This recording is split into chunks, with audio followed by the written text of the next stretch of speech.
Bima, Langlen, Ima, nang bulao ne, sak ko mahana ko lao. Sahabat thakpada matam naidradi nasadu sulani ne nangbo. Lao lao. Numisi ayaw gre lao. Ima hana mo. Ay si malushin kige.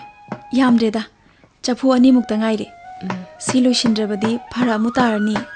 Nasadu mayeng yam ta na ure de nangbo. Ay kishu di ima. Lao lao. Ay mana isa se kandana. Simatang nating panga ni haibsu laite do. As ima. Kwang na ba siga. Kok ngaw ba siga dang leramdara di pada ko. Khangre dai bema. Isa na puna maksing se su nomba sida ne. Ima su nangina tau si yeng ngamdre ni. Ima ay kishu wadi. Isa na sudre. Ima isa sara hen dawi ba. Khangre da tau dawi se. Ima chathoro. Sari ngai da khara chaba yabra yengo. Ima su ithan da chaba do nungai te ne. Loro. Ima nangi do loi ba phau ngai ra ge se. Hoi ma. Ayam ba su na tarap sibu. Loi do le da. Ado mai gi ibungo Yaiphaba di. Ada Impal da mahi masing tamba chatkre ne. Mapabung na wata pada baga. Siwari sibu tu na hai thoi sing doi baga. Yam pai. Moina hayeng matik chaba mi ama oidana thoraga ne. Khul lai kai se awon ba phaba amamu porak pai do adu oira sanan bi ama. Ima loire lao chathora se. Ho se. Ising sida le se. Na kuna sa do ham do se. Oi ma. Oh, siang ham do.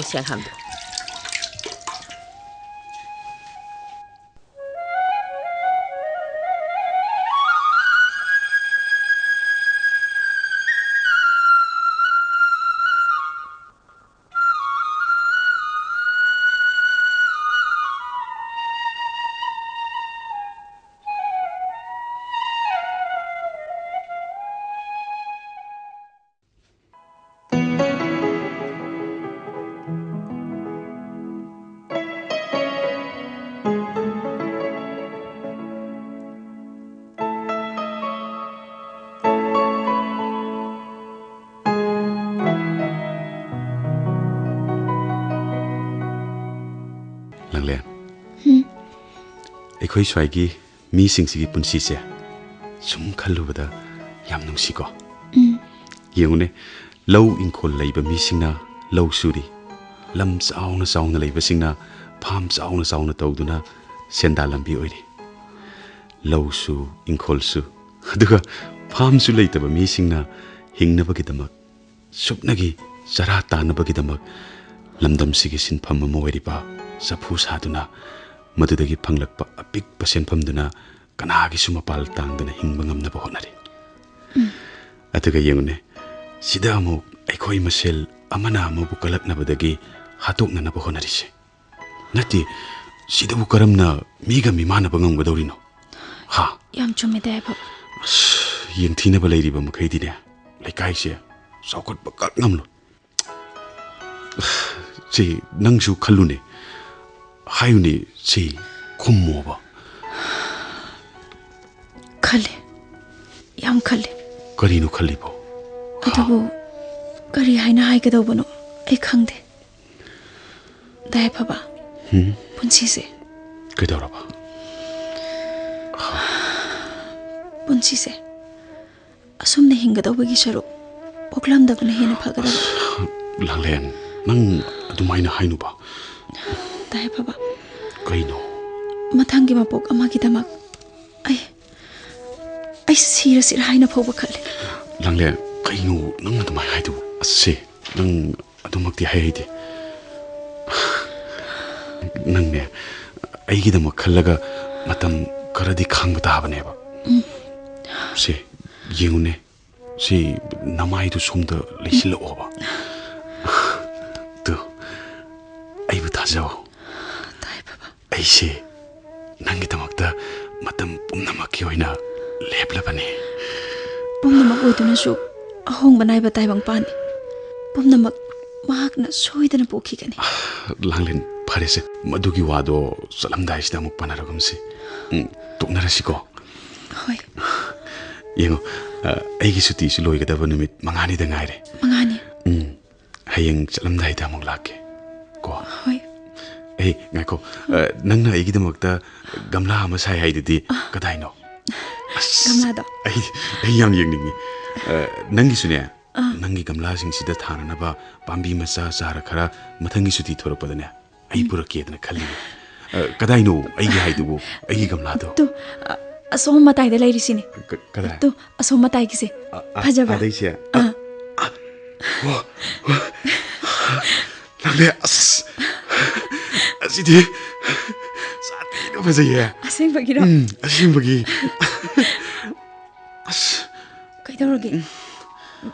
Kaidawrge haiba. Asidi aigi leiminaba imanaba singdana uradi piyodana soidana hairani.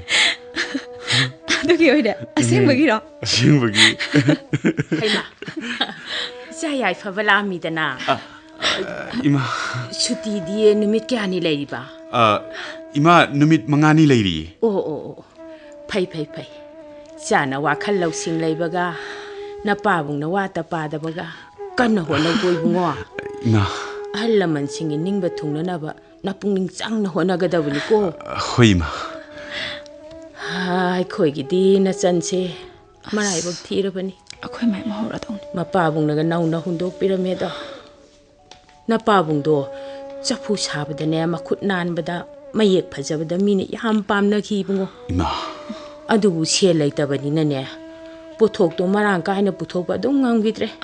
Ima. Mapabung na laikidra matung sidadi na chanjina ne mapabung gi mahut sindana masi phauda imagi mateng pangduna laibani heibungo. Hoima. Adubu mama aina di chabu setpa chabada maning thunghanba ngamdre. Nomugi charama mam watana phonabdane khangdre dei bungo. Ima toba. Hauji gidi mafaido ibungo. Hayeng aina laihidreba tungda mana oibudu khallubadane imadi. Ima yamna henjinnasu khanjinusida Langlen gi damakta di ekoi miyam ama leiri sidi ima. Ima toba mi mawang-sida. Haima kaidawi haige sibo. Isada ima haijagi awana iwari sabu kaidawi ge sibo. Hoide ima. Adudi bungo ima. Nasanga wari sahaugo ko. Imungi thabo ingang kita loisalokige. Hoima loisin biru. Oh change. Yaiphaba. Handaki suti si changkhibadagi karam kanda mu tholakani. Khangdeda. Madudi aisu haiba ngamdeba. Suti toina thorakpadasu aina pamdriba. Imaga pabungagi ningma thunganbado. Langlen ai pame. Phai Yaiphaba. Amaromda Langlen ai Impal da lei haibagi wa khaktani. As wakhaldi maphamsigi ekoi swai gi khalli. Nangbu mekup amatta khawba ngamde. Nangna sapu sarga mapumsida lehuraga aina Impal da as haifam tawpunga amta khangdana leida. Aseng bagiro. Aseng bagi.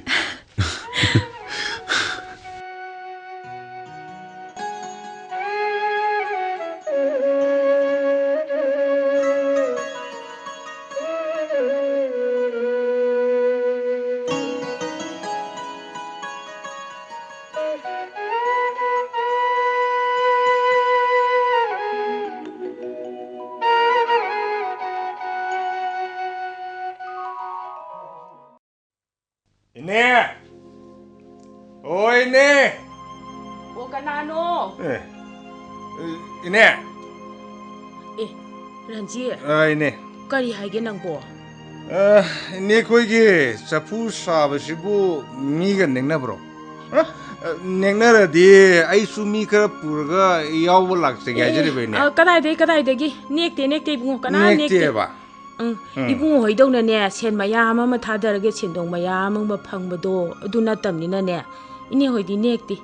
Ima isana khaga sum sarga duk thami bai dunida. Mi neng na ba sen ka lai pa na te dai bungo na chana nomai khaga sum sajabai wani aduga Karigino Nasan Nupile Sabi, Gisafu Sabam Sita, Awang like Kagi, Yaiphaba, Nupa, Tuna, Hek Lak, Nial Sikai. Aina is in a Sawinuko. I ain't Patanung the Tola Adia, Mabunga Moina, some Hijabawanida. Me, Yamna Mamina, we all go in there. Matamna Patab Sidaba, Munna Kandia de Nico.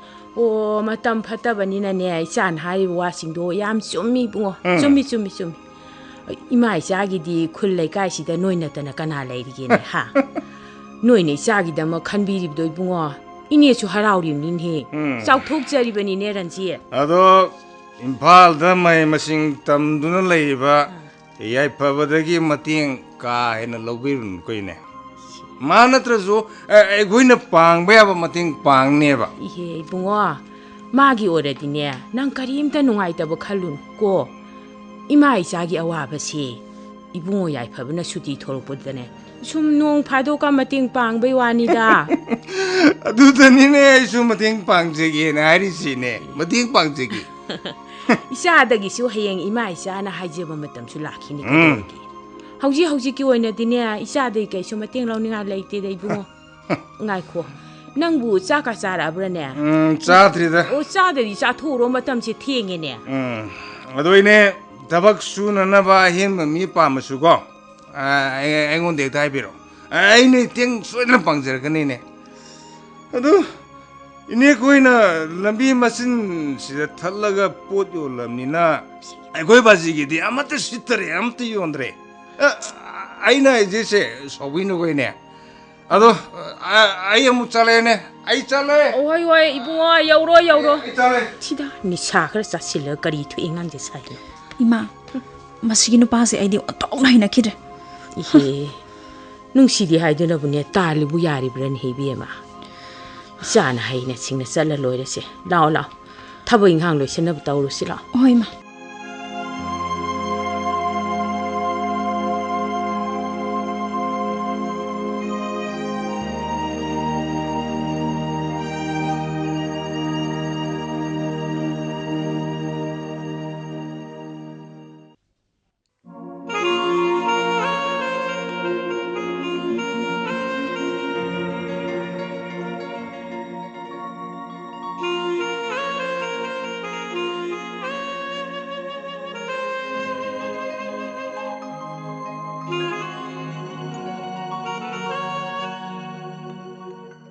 the sangai sibu ibungo Yaiphaba natrane Ima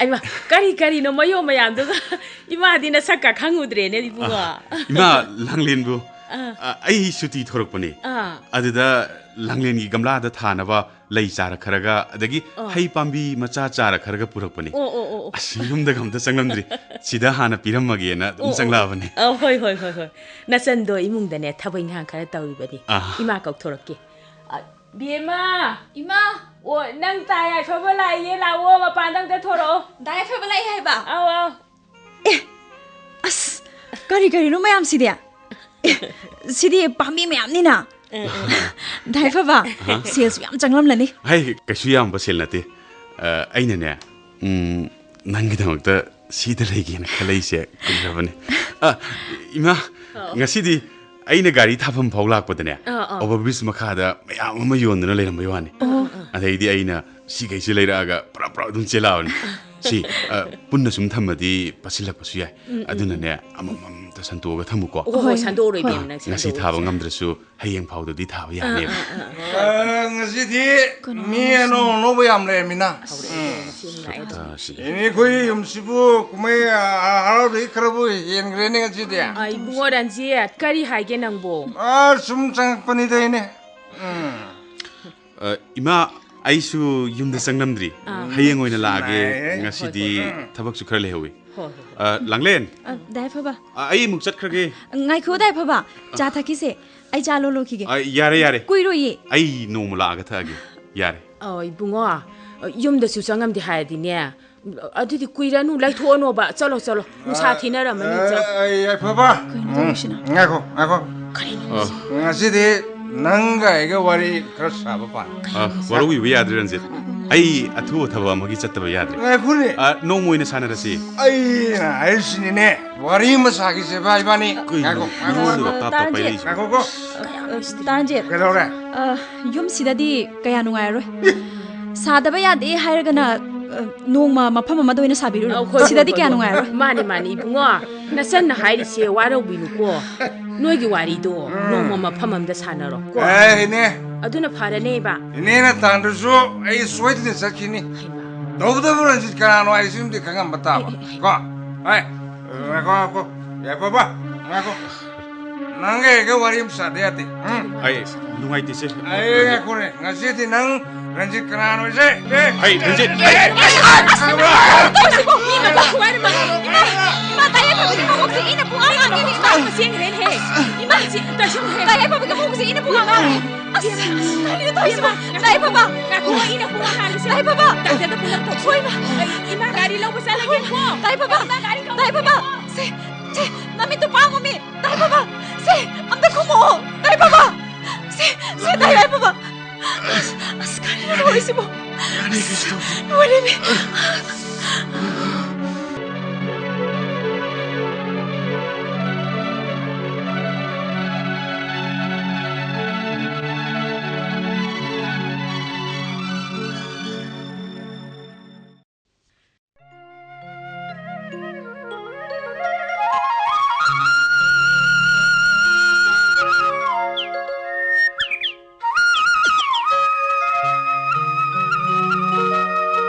Thoiba Ima Isagi gamlaga chaphuga sibu masing kaya di suraba Ima gamla sidi yankai shure aduga chaphu sina humpu mukti shure oh phare Singjamaidagi nupaduna ne hayeng lakani na hairambado Ima ningthi na taithong nan thoga thamuko hoima Isagi maye hakpa gamla sidi moigi mela da putokani na hairambani ko masana ladi mina pamba su hele dana nalhalu bema hoima ai taithoga thamage hoi adudi ima insang na piki de lairu gi kuira oi thuna lakani ko hoima chaphu se somda pairage ine kanano thori isna ine bu leitro masin se mukla ine leitro omdagi phausa laino khangde ma su leite aidi thokna tan khreda Ranjit kari haige ine di imadi haujikta po laini na thoki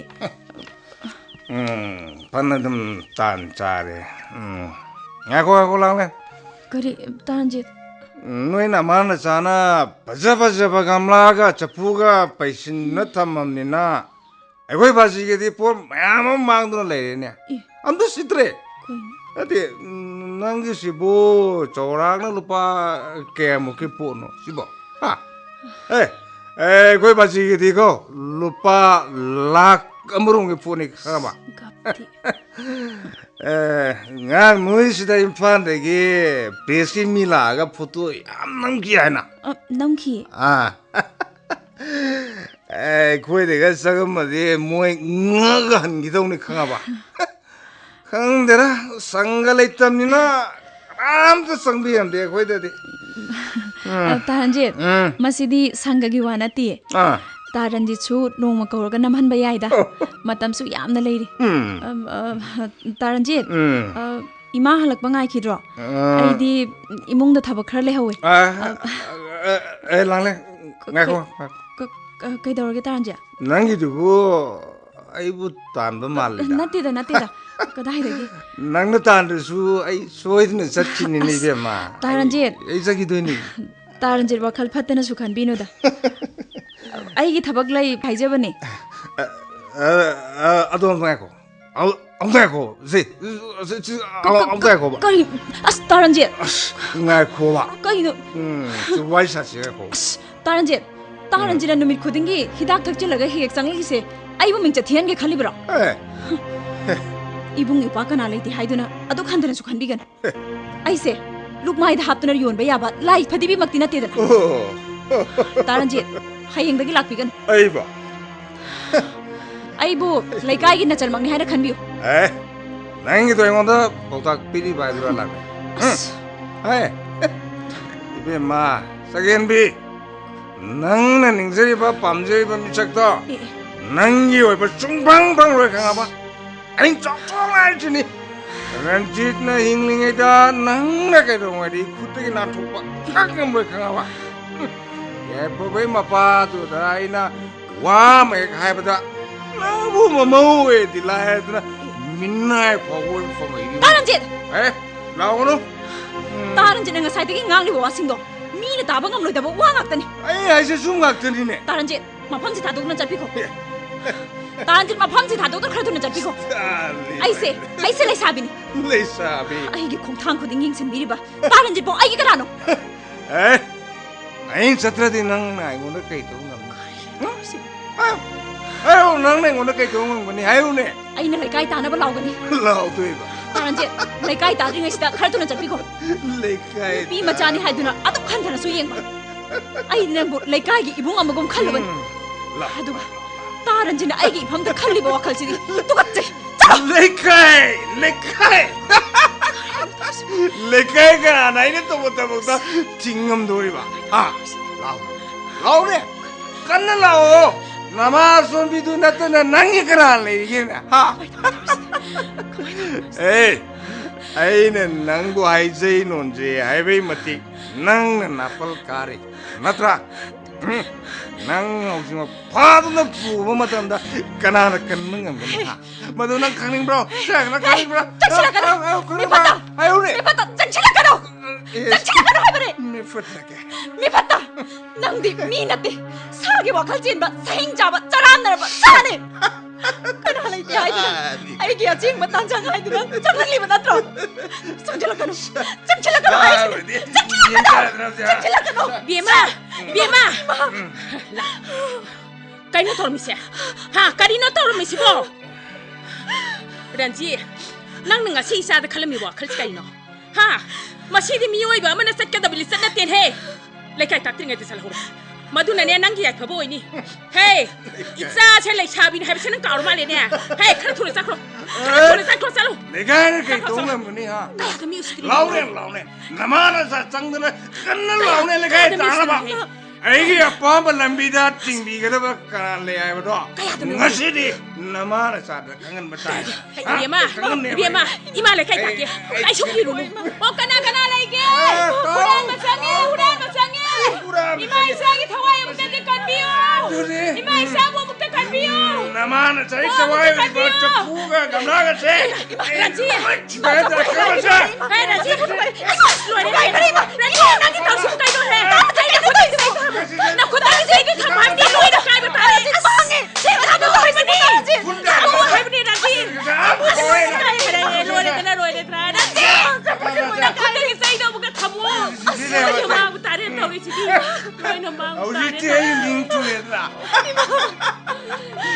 na ba chana so du jab du kana na se ga kan ba ga mi au ji du ko ta re da Ima ai na matam chang mai khak na ta sa pu sing chin loi na kai upono na ta da nei Kunong mangle da na iwai sa na bitangwa na ko na ko do re batare da na ola re bogi misang naitre kana chu naitre kana no ne to le te ni ti am sun sai da ji dai chalong pare loi no kai Hey ma, kai no toi si pui sia. Kai no toi liang si pui sia nang kali gi loi ni. Ati sia, kali gi loi ni. Na mana sana kap tu le mi si kali gi no, ong ta hayo mi sia nang ong ta khomoi ba sia. Se, kai do bu yang ro ge ba ong ta khomoi sia nang bo. Biema, Chandrajini. Sia. Ka kon sia ong ta khomoi mi sia nang bo kai do ro ge ong ta hayo ai bi. Sia chu bo dong ta hayo ba kai do ro ge hai ba. Biema, pumna magse pradhani masanu Ranjit ne thugai rami bane Tao ngani ma do ma dia to ma si tao ram ngani ba kai gamla ka si loi kai ri mi na wong ti ye mi loi kai ri mi tao ri si bo kai no tao ri si dia nati ise nangbo kana mana thugai ru mi se kari gino hayo mi ise nangbo se amuta khomoi ba langlia se amuta kapon se indom jai be ma kapon se amuta hayo kari gino mama na thugai ru mi se kari gino amuta hayo ba Bima yalan madane yalan madamoy na ne hayo ise hayo ko ge mapabung gi chapu singdo yon ba sitre adu ne mai sa gi chapu ga kamla ga sa ba che le poi na ma na tinge adu imai sa gi di ma chi ne hing na ba gi chin pham ma moi di na dom sa bai be ma adu ga chi di khangau de na ma na changa ga Magi mayo ka tabag tawi ay din na sa ito pa buto ang aloy na tugay na biyone.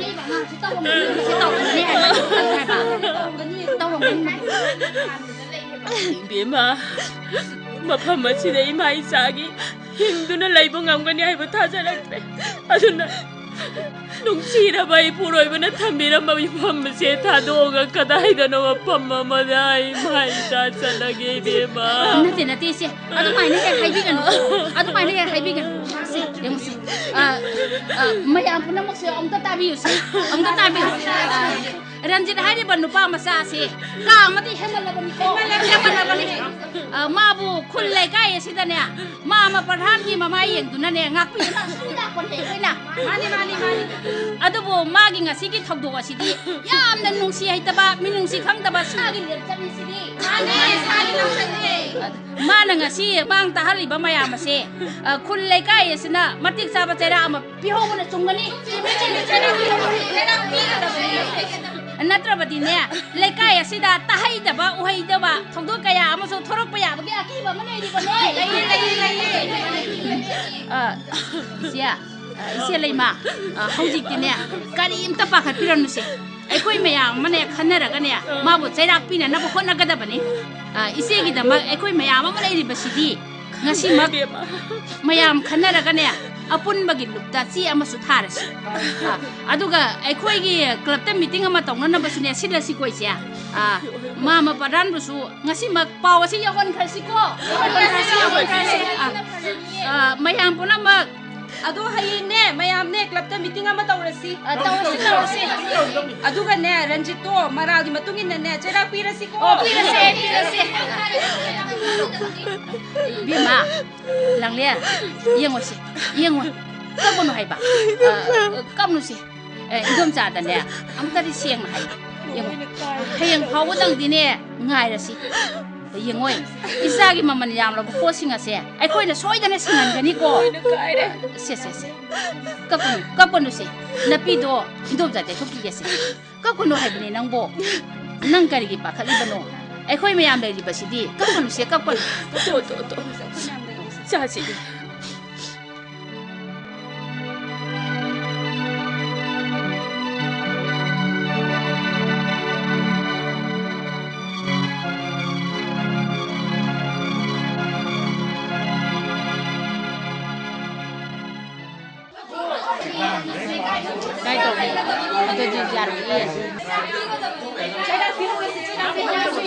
Oh, mayam puna mamuk tangai biho.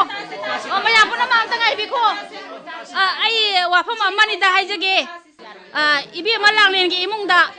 Pradhan gi maza Ranjit na chalam li bali sarasi. Mioi ba amana mioi ba amagi mafam da chat ka da ba sajat nate. Lamlaki sao se khawba. Magi kanglu puna mak nungsi sanana hingminari bane. Adubu madi sadagi henba misak amani haibada haiman ba suthong laro. Aduna mabu aikoina asauba para ama tambi haugadabane mamangdasu awang lekai da leiba Yaiphaba ko nupa macha amabu mana makok thugai khibagi wafam amasu leiri bane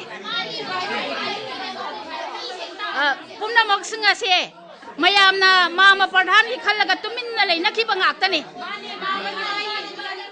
asigumba thangdok singa se aikoina kopsinduna asum thamlabadi haurakliba naharol singna magi matau tamnaraktuna lekai asida phattaba thagdo kaya thoi hainingai leite maram maduna aikoina mabu matik saba chaira ama pihobuna chungani aduna khul lei kai asida ibi ma Langlen gumbi nupi masa di atang bani pisak pikling aida mapa na nau no hundok piram badagi mai masing ningthina tamba phanghogda bana sang khraba matam ase kanagi su mateng laudana safu khara gamla khara saraga madudagi phanglakpa apikpa sendong aduna mama masa hingnabagi lambi oiduna lakli bane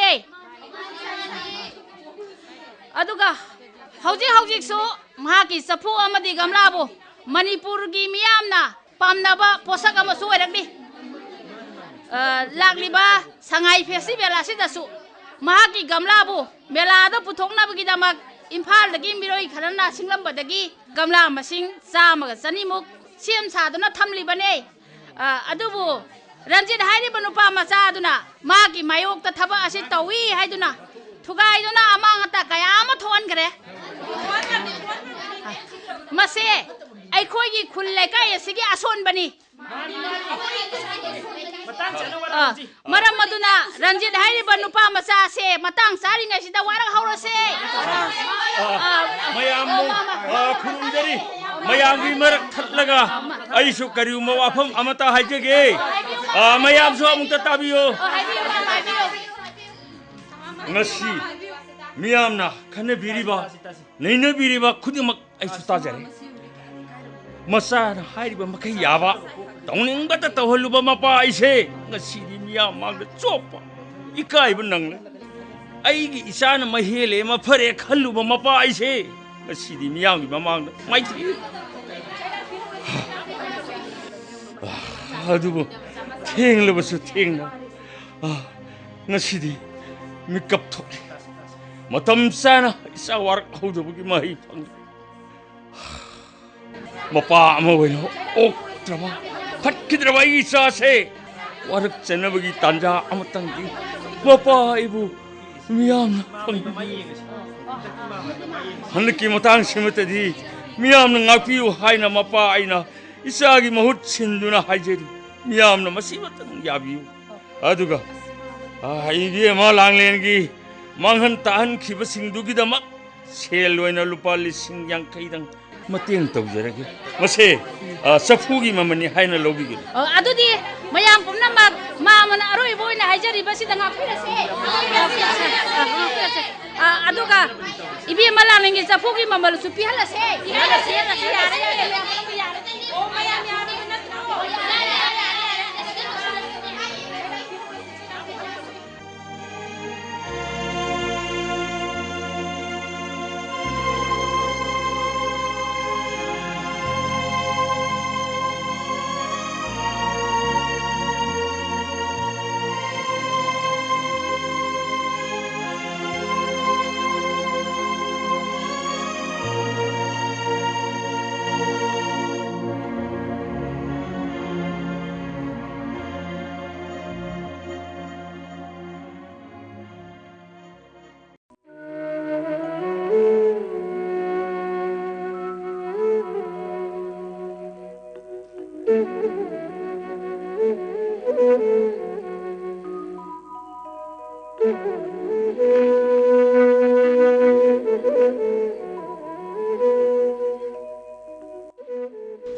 asuk koiba matam ase mahaki mawa mapau amatta su takhirabani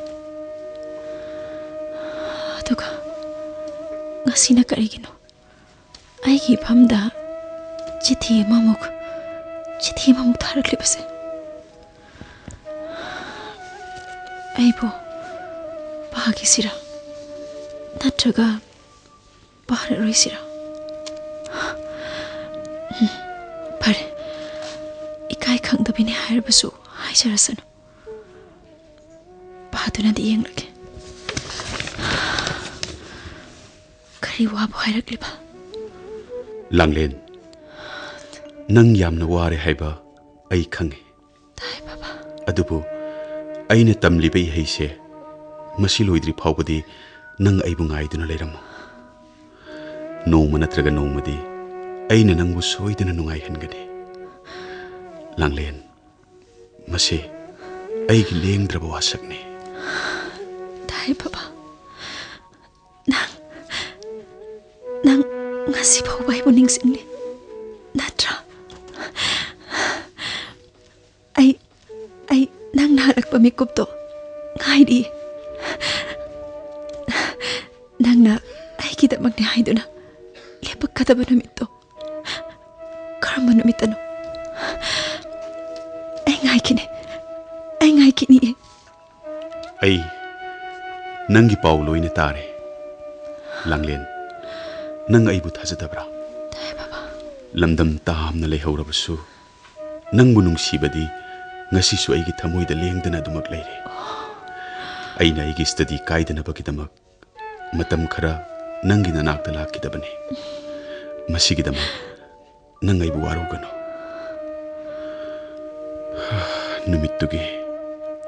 numit adugi thokiba thogdok adudagi ima pabung na aibu yamna cheksilhanki aina ahal laman singi ningba thungnana ba lepki adubu Langlen aisu nangumna mapum sida wana khanglibane dai baba aina mapum sida wana leiribase hayeng tungi punsigi damak amadi pumnamakini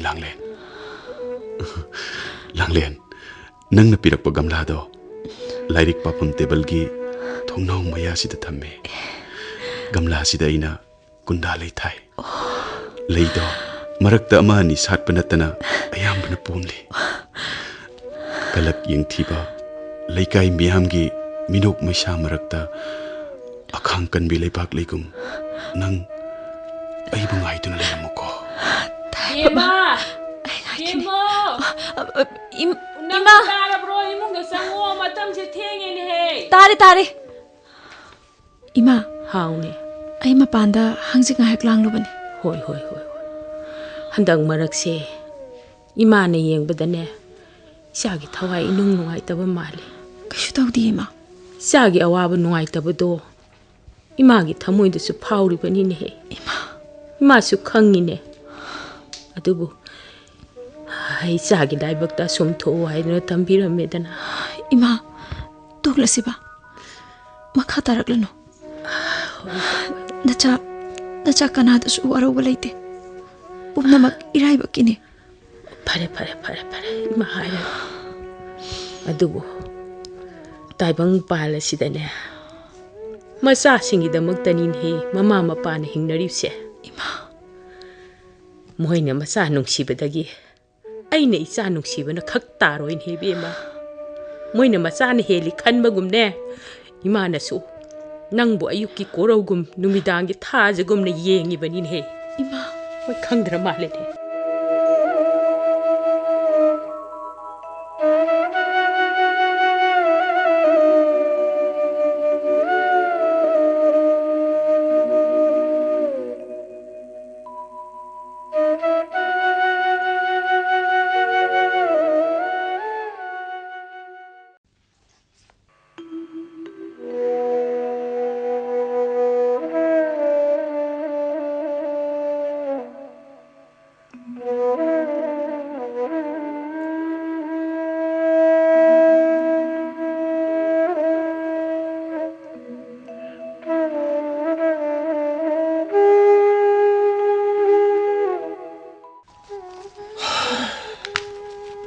Karino ai na hujik to da basibo phateda he ni sa nang bu lining oirubadi miya maraktagi ai bu tongana ta na boiram leko hujik bu ine ga Langlen ga da ai bu ngak piu hairubada makhoina ai bu thajabi khidrane kari tawni hujik phare ikai ki punamak thadok lamlaga ine da khurumduna ai ki ralse amukta ngakpiyon haijirurage Langlen natrana sile siwa mani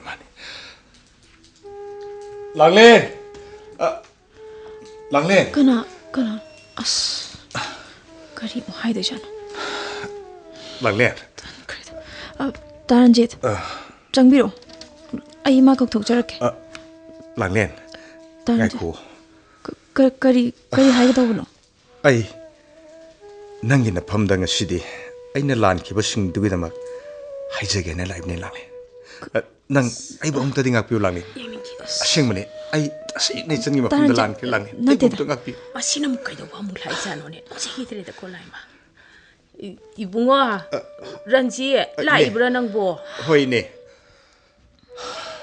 ne kari ha ge nang bo ai ine madi Langlen da yamna lan khre ne madu gi da mak haisi gi haiduna live ne ne ne ai bo mukta ding ngak pi ho ai khurumjari hogolo ini nangon da ne kari su khan de da se nasan na thari ba phida da ne hata phamura Ranjit chomna nga tang ningjan biu yare bi ma nang Ranjit ki cha lo hoi ma ngasi di ne cha ka thangmi na khidau ni ko yarni ne Ranjit kuiro ye lo thaki se yare to phamu nang su pham ine hauni aina Langlen bo ka da wahal ba atu ta sunatana marup Yaiphaba gi makok phawa aina thugai ki khoina ngasidi punamak singdo isa ithanta khantha jaruraga itomte kaijar leini ibungo adobo ngasidi Langlen si ai hek pongmin na bai chalmak ni khanduna magi aning ba pa malabida angam mateng pangge hadna ai la abani ne Ranjit masida ini na ya ba Pebiya Langlen Ranjit nangna sariba mayek thokpa gamla sing se aina punamak manipur gi mapan da puthok na hena magul leba puthok ama ohin ga dori bani ahoi bro Ranjit asing bagini madu da changba sen thum punmak aina loina puthok ga dori bani hai bungo Ranji ne aina hajari bse thajabiyo aduga Langlen Ranjit hayeng dagi Chaphuga gamla ga saba hongna na ba thorang punung toroko hoi Ranjit ado ai mi khara sunangi na teng pang na ba thar na ten de Ranjit yarni he se thabak se khara chokthok na ba ibung silake ba ko na te Ranjit hayo ai de kari su leitrabini aina adu kwang ba thak to yau bangam loida kai nang haidu Ranjit aina pamjabadi masina imagi mateng khara pangba ngamjaba adu khaktani aidi yamna ehen basu ai pamjade da hey apangbi nangna mafam du da chattuna utlugadaba yolugadaba amata nate khangabra satrasi ya bora punamak tu ine aina magi mateng pang dori bani yengoi haying dagi ibungna mi khara tharake nangi na teng pang na ba mi singduga nanga punna thabuk to sumina gadabni ko adu ine hayuni yam nungai ba paw mana ngasi dagi numit kuni gi matung dadi manipur sarkar na Langlen gi achoba sempam ma thadar na ba aina chen hawrabni ne oi bagiro Ranjit oi bagini kai rai sibo aduga gamla ta thaba ya ba lai chara dei uhei gi chara makhal suna aina pur kadori bani madugi su ai loina sem saba loir bani ko yam phaina Ranjit de bungo Ranji ne nang nga si isa gi damak cheli ba song ni ba mayam se ine pe lei bungo ne ine ne nomo gi hal oisilakta na chonjilakpane mapoksimagi singba ngamlaroidaba lama tolobani koibungo ne ine nanga si mittagi taraiba pise awabagi pina teni heibungo yare sin aduga marup Yaiphaba laik tamba loiraga Impal dagi thorakpaga aina Langlen bu marup tugi maphamda aina sinagani na aina mabung sakna chauna luhongani ne mase aina lengdraba wasakni Langlen gi luhong bada changba sel tumpunamak aina loina puthokani koine ine ai bong ta thajabi ne ai mamanga gi Ranjit tu natrabani ne ai bong ta thajabiyo ibungo ine pele asukuiba matam se nasalgi ni haibada kana laite khanduna lakpani ne Ranjit mapabung na nauna hundok piramduna isa se mahai masing phawone mapung phana tamhan ba phangjaraktrabani ne ibungo sonbi mamai gi damak tumba machet chaba machet khangduna labani ne isa se ne adubu ngasidi mabung amana masan gini haidura chongthok pirakpasida nahaga se ima isa gi phamdadi mapuna thabirakpa isa nupani ne Ranjit isa nupani ne lao ima pele ima kon ge lao Ranjit ine